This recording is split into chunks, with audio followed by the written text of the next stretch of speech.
AFP-LUIS with Spanish police under orders to prevent the vote. It's anyone's guess how many people will cast their ballots in Sunday's referendum. Police in Catalonia had already sealed over half of the 2,315 polling stations in the region mid-Saturday to stop an independence referendum from taking place, the Spanish government said, as separatists remain determined to fight for their right to vote. Teachers, parents, students and activists in this wealthy northeastern region have leapt into action to defend the vote slated for Sunday, defying Madrid's warnings of repercussions by occupying more than 160 schools designated as polling stations, it said. Enrique Millo, the central government representative in Catalonia, told reporters 1,300 polling stations had already been sealed off. He said that 163 of those had already been occupied when they were sealed off, which meant those inside were allowed to leave but no one could go in. AFP reporters, however, visited several schools occupied by parents, students and locals where people could go in and out freely, indicating there may be more occupied buildings that have yet to be sealed off. The standoff between the central government and Catalan leaders over an independence referendum opposed by Madrid has morphed into one of the biggest crises to hit Spain since democracy was restored after the death of dictator Francisco Franco in 1975. As such, it has Spaniards the country over worried. In Spain's major cities, Madrid, Barcelona, Sevilla, Santander, Alicante, Valencia and Malaga, thousands protested for Spanish unity. "We shouldn't have got to this point. We've arrived at a point of no return," said Fernando Cepeda, a 58-year-old engineer, a Spanish flag tied around his waist in front of Madrid's City Hall.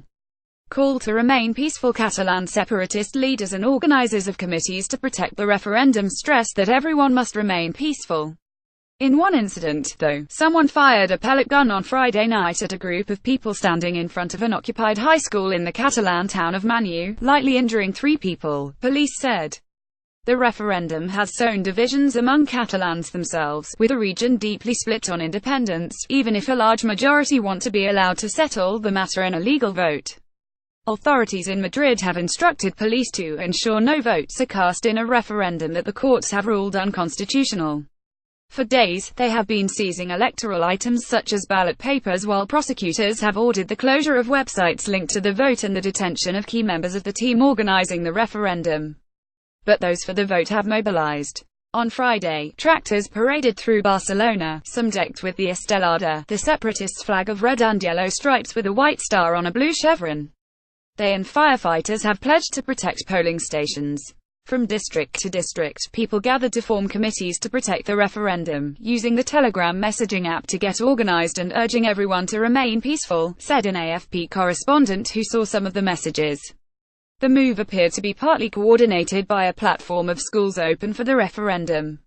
Mobilization will continue. Carles Riera, a lawmaker in the regional parliament for the Radical CUP party, part of Catalonia's separatist coalition, vowed that mobilization would continue after Sunday's vote if the Yes camp won, but Madrid opposed the result, as is almost certain. "We're in a process of popular mobilization that is going to last a while," he told reporters. AFP Josep Lago parents at a school in Barcelona's Gracia neighborhood were among those mulling how to respond to the crackdown on Sunday's vote. This democratic wave, this level of auto-organization will have to keep going for a long time to defend the republic. On Friday, Spain's education ministry said in a statement that head teachers in Catalonia were not exempt from liability if they cooperated and allowed their schools to remain open for the vote. Some schools have imagined innovative ways to circumvent an order that public spaces cannot be used for the referendum by organizing leisure activities all over the weekend, from pajama parties for the kids to volleyball games. Barcelona's Joan Brossa High School, for instance, advertised a series of activities for Friday and Saturday, including film screenings, football matches and Zumba dance fitness classes. It remained unclear though how people would be able to enter sealed-off schools on Sunday to vote, even if they are occupied. The Mossos d'Esquadra Catalan police have warned about the risk of disruption of public order if efforts are made to prevent people from casting ballots. Madrid has sent thousands of extra police officers from other forces to Catalonia, which accounts for 1/5 of Spain's economy, to stop the referendum from happening. Catalan Vice President Oriol Junqueras has said that there are alternatives for citizens to vote, without saying what they are.